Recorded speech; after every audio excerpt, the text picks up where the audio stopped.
मैं आपके माध्यम से सीएम से मांग करूंगा, अगर वो ईमानदारी से निष्पक्ष जांच चाहते हो तो एक सारा केस सीबीआई को दे दिया जाए। उसका कारण कि विजिलेंस जो है हरियाणा सरकार के अंदर है, ये ईमानदार अफसर थे जिन्होंने पकड़ा है, इनकी हो सकता है महीना 15 दिन में बदली कर दी जाए और इस केस को कमजोर कर दिया जाए। सरदार त्रिलोचन सिंह जिन्होंने पिछली बारी मुख्यमंत्री हरियाणा मनोहर लाल खट्टर के सामने करनाल से कांग्रेस की टिकट पर चुनाव लड़ा था, वो इस समय हमारे साथ मौजूद है। हम सबसे पहले उनसे जानना चाहेंगे, क्या कुछ कहना चाहेंगे सर? बहुत ही करप्शन के मामले सीएम सिटी करनाल में सामने आ रहे हैं, क्या कुछ कहेंगे इस पर? देखिए, जब बलविंदर सिंह के ऊपर अटैक हुआ था तब भी मैंने मांग की थी भी ऐसे भ्रष्ट अफसरों को बदला जाए, लेकिन बजाय बदलने के उसको गुड़गांव को विचार दे दिया। गुड़गांव जो है हर आदमी चाहता है कि मलाईदार जगह है वहाँ हमारे को मिले, और मिलती भी रही है। इसलिए मिलती है जब उनकी सरकार के साथ सांठगांठ होती है। 100 करोड़ नहीं, मैं तो मान सकता हूँ ये दोनों डिपार्टमेंट के अंदर पिछले 4 सालों में कम से कम 500 करोड़ रुपए की जो रिश्वत ली गई, जो कमीशन के अलावा ली गई। जो कमीशन ली जाती है वो तो अलग है, कमीशन के अलावा जो आदान प्रदान किया गया, जो जमीनें खरीदी गई, बेची गई या डरा धमका के लिए गए, एक बहुत बड़ा माफिया करनाल के अंदर काम कर रहा था। कम से 500 करोड़ रुपया करनाल के गरीब लोगों का ये ठग के लेगा। कांग्रेसी नेताओं ने ही बड़े बयान दिए हैं कि कांग्रेस की उन्हीं की पार्टी के कुछ नेता हैं जो बीजेपी के नेताओं के साथ मिलकर कॉलोनियां काट रहे हैं। कौन वह कांग्रेसी नेता है जो इस तरह का काम कर रहे हैं? कहीं इशारा आपकी तरफ तो नहीं है? देखिए, राजनीतिक हिंदुस्तान के अंदर रिश्तेदारी और हिस्सेदारी हर राजनीतिक पार्टी की एक दूसरे के साथ है और रहेगी। अगर कोई ऐसी बात कहीं भी कहता है, मेरे ऊपर कहता तो साबित कर दे, लेकिन मैं अपनी बात नहीं कहना चाहता। जिसने भी ये कही है मैं उनको बता देना चाहता हूँ, करनाल जिला, पानीपत, यमुनानगर, कुरुक्षेत्र, इनमें 3 चीज़ें बड़ी फेमस है: लैंड माफिया, केबल माफिया और रेत माफिया। पिछले 10 साल का अगर इतिहास निकाल के देखा जाए, गहराई तक जाया जाए, हर पार्टी के लोग एक दूसरे के साथ संबंधित रहे हैं। एक और सवाल, आज सुबह पूर्व विधायक सुमिता सिंह से भी हमारी बात हुई है। उन्होंने कहा कि कांग्रेस पार्टी अगर उनको टिकट देती है तो चुनावी मैदान में उतरने के लिए पूरी तरह से तैयार है। देखिए, मैं स्पष्ट कह देना चाहता हूं कि पिछला चुनाव मैंने लड़ा है, और जो पिछला चुनाव लड़े और जमानत अगर बचा ले उसको अगला चांस दिया जाता है, मेरे को चांस दिया जाएगा। लेकिन मैं एक दूसरी बात बता देना चाहता हूँ, टिकट रहेगी, हमारे दोनों बहन भाइयों में रहेगी, चाहे स्मिता सिंह में रहे या मेरे पे रहे। पहला नंबर मेरा बनता है, दूसरा स्मिता सिंह बनता है, तीसरे अगर कोई टांग उठा रहे हैं वो ना उठाए, दोनों बहन भाइयों में रहेगी। लेकिन बहन भाइयों में नाराजगियां काफी ज्यादा बढ़ गई हैं, क्या वो नजदीकियां हो सकती हैं? नहीं, कोई हमारे ऐसी नाराजगी नहीं है। एक शब्दावली है, कोई किसी को पसंद आती है, किसी को नहीं आती। हो तो मेरी शब्दावली उनको पसंद आई हो, उनकी मेरे को पसंद आई हो, हमारी कोई नाराजगी नहीं है। जहाँ मिलते हैं हम दूसरा विश भी करते हैं, बोलते भी हैं, और हमारा 25 साल से रिश्ता भी है। तो राजनीतिक अलग चीज़ है, सोशल अलग है और परिवार अलग है। लगातार सीएम सिटी में फैले भ्रष्टाचार का मामला लगातार बढ़ता हुआ नजर आ रहा है, और सीधे तौर पर जो विपक्ष है वो अब एक्टिव मोड में आ गया है, क्योंकि कहीं ना कहीं हरियाणा सरकार, हरियाणा में बीजेपी की सरकार पर किस तरह से विपक्ष अपना हमला बोल रहा है। करनाल से कांग्रेसी नेता इस समय सरदार त्रिलोचन सिंह हमारे साथ मौजूद है। सुबह आपने देखा था कि दूसरे कांग्रेसी नेताओं ने भी अपनी प्रतिक्रिया जरूर दी थी, और सरदार त्रिलोचन सिंह भी इस समय आप देख सकते हैं कि अपने साथ कुछ पुरानी खबरें लेकर पहुंचे हैं, जिसके बारे में उन्होंने सीएम तक को अवगत कराया कि करनाल में किस तरह से अफसरशाही हावी है और अफसर किस तरह से करनाल शहर को लूटने का काम कर रहे हैं। हालांकि 85 मामलों में हमने भी जो है करनाल के तमाम प्रशासन को अवगत कराया, मुख्यमंत्री जी को अवगत कराया, स्थानीय बीजेपी नेताओं को अवगत कराया, लेकिन कहीं ना कहीं उस लेवल पर कार्रवाई नहीं होती थी। लेकिन अब जिस तरह से एक एक करके भ्रष्टाचारी अधिकारी गिरफ्तार होते हैं, पहले डीटीपी विक्रम गिरफ्तार होता है, उसके बाद तहसीलदार गिरफ्तार होता है, और अब जानकारी मिली है कि एससी दीपक किंगर, जिसको बचाया जा रहा था, जिसको क्लीन चिट देने की तैयारी कर ली थी, उसके खिलाफ भी एफआईआर दर्ज कर ली गई है, और उनके पीए को शायद उठा भी लिया गया है, यानी कि गिरफ्तार भी कर लिया गया है। और इसकी जो जड़ें हैं वो ऊपर तक फैली हुई हैं, यानी कि ऊपर बैठे जो अधिकारी हैं, जल्द से जल्द उन पर भी शिकंजा कसा जा सकता है। तो सरदार त्रिलोचन सिंह, जिन्होंने पिछली बारी मुख्यमंत्री हरियाणा मनोहर लाल खट्टर के सामने करनाल से कांग्रेस की टिकट पर चुनाव लड़ा था, वो इस समय हमारे साथ मौजूद है। हम सबसे पहले उनसे जानना चाहेंगे, क्या कुछ कहना चाहेंगे सर? बहुत ही करप्शन के मामले सीएम सिटी करनाल में सामने आ रहे हैं, क्या कुछ कहेंगे इस पर? सबसे पहले तो मैं आपके माध्यम से सीएम से मांग करूंगा, अगर वो ईमानदारी से निष्पक्ष जांच चाहते हो तो एक सारा केस सीबीआई को दे दिया जाए। उसका कारण कि विजिलेंस जो है हरियाणा सरकार के अंदर है, ये ईमानदार अफसर थे जिन्होंने पकड़ा है, इनकी हो सकता है महीना 15 दिनों में बदली कर दी जाए और इस केस को कमज़ोर कर दिया जाए। ये सारा भ्रष्टाचार का जो मामला है जो पिछले 4 दिनों में सामने आया है, ये सारा CBI को मार्क कर दिया जाए, भेज दिया जाए। दूसरा, 3 महीने पहले मैंने जो करनाल में हमारे DC थे निशांत यादव जी, उनके रूबरू उनके सामने बैठकर मैंने करनाल के मुद्दों पे बात की थी। बताया था भी कौन कौन अफसर भ्रष्टाचार कर रहा है, CM साहब के नॉलेज में डालो। करनाल का गरीब आदमी मर रहा है, करनाल का गरीब आदमी लुट रहा है। यहाँ तक DTP ने मेरे एक मित्र से भी पैसे मांगे थे किसी काम में, और लेकिन मैंने उसकी शिकायत जो मनोज यादव है उनको भी बताया, DC को बताया, और SP साहब से भी एक दिन बात चल रही थी। मैंने बताया ये अफसरों ने बड़ा भ्रष्टाचार किया हुआ है, और CM को पत्र भी लिखा जो मैं आपको बता रहा हूँ, और पत्र भी लिखा, और मैंने हमारा कान खोलो प्रदर्शन भी किया, और जगह जगह प्रदर्शन करते रहे। स्मार्ट सिटी के बारे में हम श्वेत पत्र की मांग की, लेकिन कहीं भी सरकार के कानों में जून नहीं रहेंगी, जिसका आज रिजल्ट आप देख रहे हो। सारे हरियाणा की निगाह करनाल की तरफ है। CM सिटी जो अच्छाई की तरफ जाना चाहिए था, आज हम शर्मिंदा हैं कि हम CM सिटी के रहने वाले हैं, और CM सिटी की तरफ सारे हरियाणा की निगाह है करप्शन को लेकर। चलो देरी से, लेकिन एक अच्छी बात यह है कि कहीं ना कहीं अब भ्रष्ट अधिकारियों की गिरफ्तारी हो रही है। 2 अधिकारी गिरफ्तार हो चुके हैं, और आगे लंबी लिस्ट जो है ऐसे अधिकारियों की तैयार हो चुकी है। देखिए, मैं जहां तक कह सकता हूँ, ये तो मोहरे थे, ये जो कठपुतली थे, इनके असल में जो मास्टरमाइंड है कोई और होंगे। मैं नहीं मान सकता भी इतना बड़ा भ्रष्टाचार अगर इनके मदद से हुआ है ये अकेले हजम कर जाते होंगे, नहीं, ऐसा नहीं हो सकता। इनके पीछे मास्टरमाइंड कोई और होगा।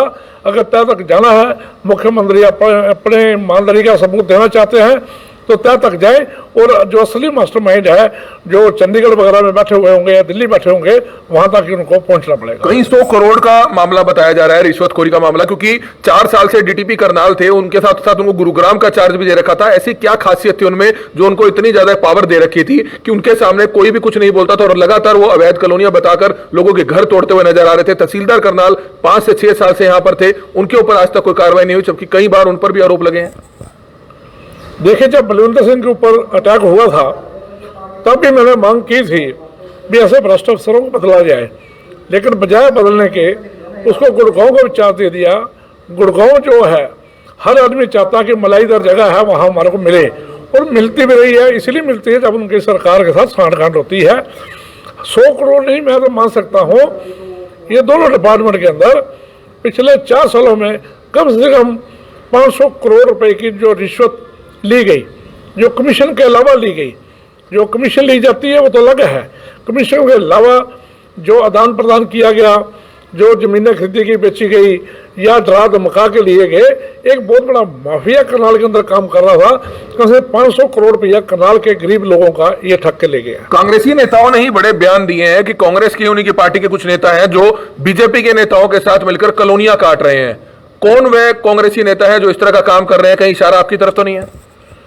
देखिए, राजनीतिक हिंदुस्तान के अंदर रिश्तेदारी और हिस्सेदारी हर राजनीतिक पार्टी की एक दूसरे के साथ है और रहेगी। अगर कोई ऐसी बात कहीं भी कहता है, मेरे ऊपर कहता तो साबित कर दे, लेकिन मैं अपनी बात नहीं कहना चाहता। जिसने भी ये कही है मैं उनको बता देना चाहता हूँ, करनाल जिला, पानीपत, यमुनानगर, कुरुक्षेत्र, इनमें 3 चीज़ें बड़ी फेमस है: लैंड माफिया, केबल माफिया और रेत माफिया। पिछले 10 साल का अगर इतिहास निकाल के देखा जाए, गहराई तक जाया जाए, हर पार्टी के लोग एक दूसरे के साथ संबंधित रहे हैं। आज भी सैकड़ों लोग एक दूसरे से संबंधित हैं और एक दूसरे की हिस्सेदारी करते हैं। हिस्सेदारी और रिश्तेदारी राजनीति से बाहर हो सकती है, लेकिन मेरे ऊपर अगर किसी ने इशारा किया है वो साक्षात झूठ बोल रहे हैं। मेरी कहीं कोई हिस्सेदारी साबित नहीं होगी। तो 3 आपने नाम बताए, एक लैंड माफिया, एक रेत माफिया और एक केबल माफिया। कौन लोग हैं ऐसे? पिछले 10 साल का इतिहास फरोल लिया जाए, आपके सामने सारी बातें आ जाएंगी। कौन कौन हिस्सेदारी रही है, सारी पार्टियों को लोग सारी इसमें मिलेंगे, एक दूसरे के साथ अटैच मिलेंगे। और इन तीनों के अंदर मेरा कहीं नाम नहीं मिलेगा। इन तीनों के अंदर मेरा कहीं नाम नहीं मिलेगा।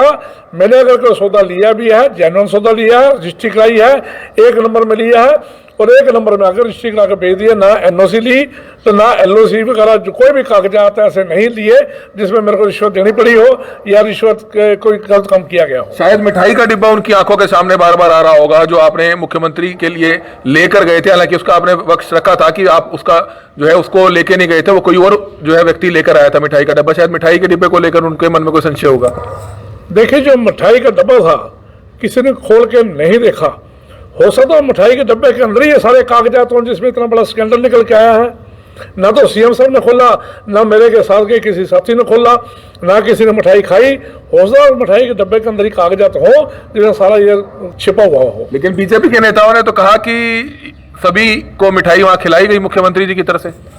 मेरे को साबित कर दे एक भी फोटो वहाँ कैमरे भी लगे थे, सीएम का कमरा था, वहाँ चारों तरफ सिक्योरिटी थी, एक भी डब्बा को खुलता दिखा दे तो मैं राजनीति छोड़ के कनाल छोड़ के चला जाऊंगा। एक और सवाल, आज सुबह पूर्व विधायक सुमिता सिंह से भी हमारी बात हुई है। उन्होंने कहा है कि कांग्रेस पार्टी अगर उनको टिकट देती है तो चुनावी मैदान में उतरने के लिए पूरी तरह से तैयार है। देखिए, मैं स्पष्ट कह देना चाहता हूँ कि पिछला चुनाव मैंने लड़ा है और जो पिछला चुनाव लड़े और जमात अगर बचा ले उसको अगला चांस दिया जाता है, मेरे को चांस दिया जाएगा। लेकिन मैं एक दूसरी बात बता देना चाहता हूँ, टिकट रहेगी हमारे दोनों बहन भाइयों में रहेगी, चाहे स्मिता सिंह में रहे या मेरे पे रहे। पहला नंबर मेरा बनता है, दूसरा स्मिता सिंह बनता है, तीसरे अगर कोई टांग उठा रहे हैं वो ना उठाए, दोनों बहन भाइयों में रहेगी। लेकिन बहन भाइयों में नाराजगियां काफी ज्यादा बढ़ गई हैं, क्या वो नजदीकियां हो सकती हैं? नहीं, कोई हमारे ऐसी नाराजगी नहीं है। एक शब्दावली है, कोई किसी को पसंद आती किसी को नहीं आती। हो सकता है मेरी शब्दावली उनको पसंद आई हो, उनकी मेरे को पसंद आई हो। हमारी कोई नाराजगी नहीं है, जहाँ मिलते हैं हम दूसरे विश्व भी करते हैं, बोलते भी हैं और हमारा 25 साल से रिश्ता भी है। तो राजनीतिक अलग चीज़ है, सोशल अलग है और परिवार अलग है। मैं उसको पारिवारिक सदस्य मानता हूँ।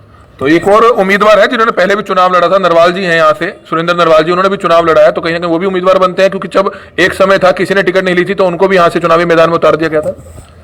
देखिए, नरवाल साहब भी ट्राई करें, हम कब करते हैं। हमारा दोस्तों का साथी है, हमारा भाई है, उनके पिताजी के साथ मेरे बड़े अच्छे संबंध रहे हैं। अगर वो आना चाहे, लेकिन वो तो संघ से मांगते हैं टिकट। उस समय भी संघ से मांग रहे थे, उनको करनाल दे दी गई। अभी वो संघ से टिकट मांगते हैं, करनाल से नहीं मांगते। तो तीसरा साथी कौन है? आपने कहा कि अगर तीसरा कोई व्यक्ति टांग अड़ाता है तो वो इस तरफ ध्यान दे, कौन है टांग अड़ा रहा जो? नहीं, ऐसे तो कभी कभी पोस्टर डाल देते हैं लोग, किसको मिलेगी टिकट, वो कहते हैं जिसको मिलेगी, वो कहते हैं उसको मिलेगी। मैं ये बात कर रहा हूँ भाई, सुमिता सिंह 2 बार एमएलए रह चुकी है। मैंने सीएम के साथ मुकाबला करके 37,000 वोट लिया है, एक लाजवाब वोट ली है कांग्रेस पार्टी की, तो इसलिए हमारा दोनों में रहेगा। तो तीसरा तो सवाल, मतलब सोशल मीडिया में तो वैसे भी टिकटें नहीं बनती है। आपको लगता है कि सोशल मीडिया में तो टिकट नहीं बंटेगी कि इसको मिलेगी या उसको मिलेगी, लेकिन कहीं ना कहीं पार्टी तय करेगी, जमीनी हकीकत से जुड़ा हुआ कौन है, पार्टी तय करेगी किसको टिकट देनी है। हमारे चुनू जी भी गए थे पंजाब के अंदर, तो फेल होके आगे। राजनीति अलग चीज़ है, सोशल मीडिया अलग चीज़ है, किसानी आंदोलन अलग चीज़ है।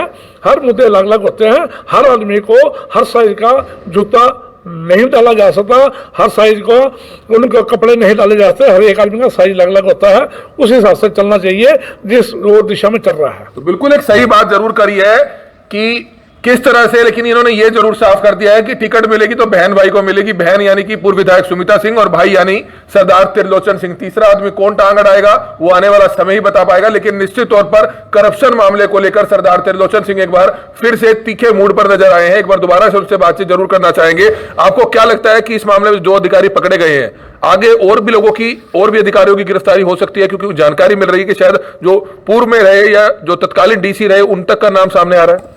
देखिए, जब कोई इतना बड़ा स्कैंडल पकड़ा जाता है तो उसको पुख्ता करने के लिए विजिलेंस डिपार्टमेंट या जो भी डिपार्टमेंट पकड़ता है उसको पुख्ता करने के लिए उनको आगे और पीछे का रिकॉर्ड मुकम्मल करना पड़ता है, वरना कोर्ट में जाते ही बरी हो जाते हैं, जमानतें हो जाती हैं। और रिकॉर्ड पुख्ता करने के लिए इनको कुछ बड़ी मछलियों और आगे पीछे इंक्वायरी करनी पड़ेगी, पकड़नी पड़ेंगी।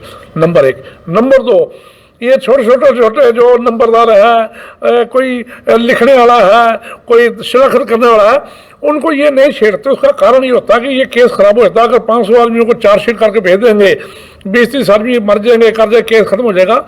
ये बड़ी मछलियों को पकड़ता है विजिलेंस डिपार्टमेंट या CBI, उन्हें ऊपर शिकंजा कसता है। मेरे ख्याल ज़्यादा गिरफ्तारियाँ और नहीं होनी है, 1-2 गिरफ्तारी आगे पिछाड़ी हो सकती है। जैसे ऊपरले लेवल के अफसर होंगे या इनके बराबर के अफसर होंगे, उनको गिरफ्तार किया जा सकता है। चर्चाएं एक ये भी है कि जो तहसीलदार है राजबख्श, वो भी शहर के कुछ लोगों के साथ मिलकर कॉलोनी या प्रॉपर्टी का काम कर रहे थे, ऐसी कोई जानकारी भी है? क्योंकि दूसरी जानकारी ये निकल कर सामने आई है कि DTP ने साफ तौर पर ये बात कबूली है कि उन दोनों का आपस में आदान प्रदान था, पैसों का आदान प्रदान था, लेन देन था, रिश्वतखोरी का पैसा आपस में बढ़ता था।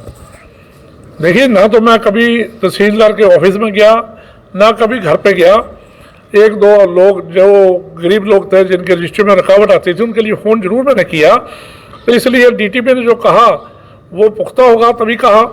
और तहसीलदार साहब अभी रिमांड में हैं, तो अगले 3-4 दिन में पता लगा, आपके सामने आ जाएगी सारी बात। वो कॉलोनी में काम करते हैं नहीं करते, फिर 3-4 दिन में आपके सामने आ जाएगी, क्योंकि इसकी ज़्यादा मेरे को नॉलेज नहीं है। एक करनाल ब्रेकिंग न्यूज एक बड़े प्रमुखता से इस मामले को उठा रहा है कि अगर आप तहसील में रजिस्ट्री कराने कल से जाते हैं तो अब आपने पैसे नहीं देने हैं। क्यों आखिरकार आप तहसीलदार या नायब तहसीलदार को रिश्वत के पैसे दे? क्यों आप अर्जनवीस को बीच में डाले? आप अपनी रजिस्ट्री के कागज तैयार कराइए, सीधा तहसीलदार के कमरे में जाइए। अगर आपके कागज पूरे हैं, अगर आपकी रजिस्ट्री सही है, तो फिर आपको किसी को रिश्वत देने की जरूरत नहीं है। सर, आपको क्या लगता है कि क्यों आखिरकार कमीशन दी जाए तहसीलदार नायब तहसीलदार को?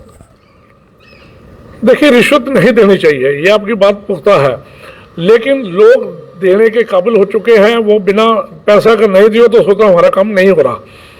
और ये अफसर बदल जाएगा। 15-20 दिन पहले रजिस्ट्री बंद हुई, लॉकडाउन के अंदर शराब घोटाला हुआ, रजिस्ट्री घोटाला हो गया, FCA का घोटाला हो गया, अनाज मंडी में घोटाला हो गया, 20 घोटाले हो गए। उनका रुझान निकला, क्या रिश्वत बंद हो चुकी है? बाकी डिपार्टमेंट में पता करो, RTA के कितने लोगों पकड़े गए हैं, कितने लोगों को रडार पर लगाया गया, क्या रोड पे चलने वाली गाड़ियों में पैसे लेने बंद कर दिए? कहीं भी बंद नहीं हुआ, ना बंद होगा, और ना ही कॉलोनियाँ कटनी बंद होगी। मैं आपको स्पष्ट शब्दों में कह देता हूँ, क्योंकि देहात के अंदर सरकार शिक्षा और रोजगार देने में विफल हो चुकी है, जिस करके गाँव के लोगों का पलायन जो है शहर की तरफ है। जब शहर में आएंगे उनको कॉलोनी हर जगह मिलने पड़ेगी। और हमारे मुख्यमंत्री महोदय ने कहा था 2016 तक हर सर पे छत होगी, लेकिन क्या बताएं, करनाल के अंदर इन्होंने कोई ज़मीन एक्वायर की? करनाल के छोड़े सारे हरियाणा के अंदर कोई ज़मीन एक्वायर की? जब ज़मीन एक्वायर ही नहीं होगी तो डेवलपमेंट कहाँ से होगी? डेवलपमेंट नहीं होगी तो लोग नजायज कॉलोनियाँ बढ़ती रहेंगी। ना नजायज कॉलोनियाँ बंद हो सकती हैं, ना रिश्वत बंद होगी।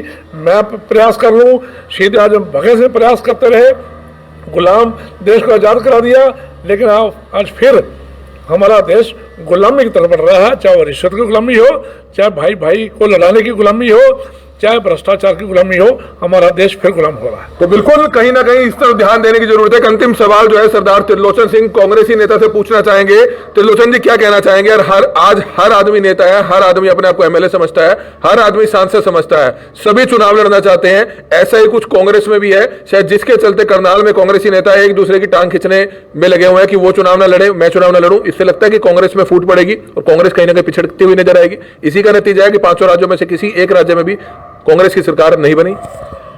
देखिए, सबसे बड़ी बात संगठन की होती है। संगठन हमारा पिछले 7 साल से नहीं बना, 8 साल हो चुके हैं। इसमें हमारे कार्यकर्ताओं की कोई कमी नहीं रहती। हमारे नेताओं के आपसी मतभेद हो जाते हैं, जिसकी वजह से कार्यकर्ता को पिसना पड़ता है। मैं पिछले कुछ दिनों से अभी जो डिजिटल सदस्यता अभियान चला उसमें जा रहा हूँ, कार्यकर्ता हाथों हाथ ले रहे हैं, लेकिन जब हमारी हाईकमान कोई फैसला करने में देरी कर देती है, उसमें नुकसान होता है। हमेशा नुकसान हुआ है।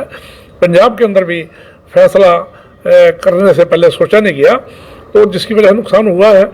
लेकिन इससे पहले बीजेपी को देखा जाए, कोई समय था उनको भी सिर्फ 2 सीट आई थी। आज अगर वो इतना इखला रहे हैं, कोई ऐसी बात नहीं।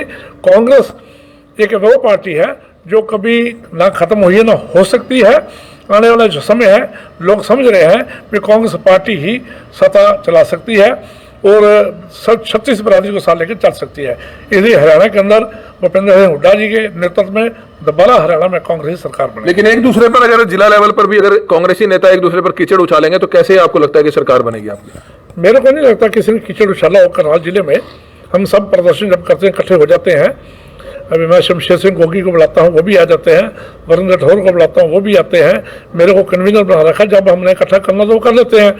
लेकिन जब विधानसभा का होता है उसमें मैं अकेला जरूर करता हूँ, लेकिन डिस्ट्रिक्ट होता है सबको बुलाते हैं, सब आते हैं और सब करते हैं फंक्शन। तो बिल्कुल आप ये देख रहे थे सरदार त्रिलोचन सिंह जमकर जो है निशाना सरकार पर साधते हुए नजर आ रहे थे, लेकिन कहीं ना कहीं रिश्वतखोरी का जो मामला है वो अपने आप में एक बहुत ही उच्चले लेवल पर जा चुका है, जिस पर कहीं ना कहीं अंकुश लगाने की जरूरत जरूर है और ऐसे भ्रष्ट अधिकारियों पर सख्ती से नकेल कसने की जरूरत है। जिस तरह की नकेल अब कसी जा रही है, हमारी सिर्फ आप सभी से अपील है कि जो भी लोग इस वीडियो को देखें, इस वीडियो को ज्यादा से ज्यादा जरूर शेयर कीजिएगा। कमल मिड्डा, करनाल ब्रेकिंग न्यूज, करनाल। करनाल में हरियाणा की हर बड़ी खबर करनाल ब्रेकिंग न्यूज आप तक सबसे पहले पहुंचाता है, लेकिन कुछ एक लोगों की शिकायत है कि हमारी खबर उन तक नहीं पहुंचती है। तो आज ही अपना फेसबुक प्रोफाइल खोलिए, उसके बाद जब आप करनाल ब्रेकिंग न्यूज पेज खोलेंगे तो ये फॉलोइंग का ऑप्शन आएगा, इसको आपने क्लिक करना है और उसके बाद आपको ये फेवरेट्स का बटन दबाना है, जिसके बाद करनाल व हरियाणा की हर बड़ी खबर सबसे पहले आपके मोबाइल फोन तक पहुंचेगी। करनाल में हरियाणा की हर बड़ी खबर अगर आप चाहते हैं आपके पास सबसे पहले पहुंचे, तो आज ही अपना मोबाइल फोन ओपन कीजिए, उसमें प्ले स्टोर में जाइए और करनाल ब्रेकिंग न्यूज की जो हमारी न्यूज ऐप है उसको डाउनलोड कीजिए, उसको इंस्टॉल कीजिए, ताकि करनाल व हरियाणा की हर बड़ी खबर आप तक सबसे पहले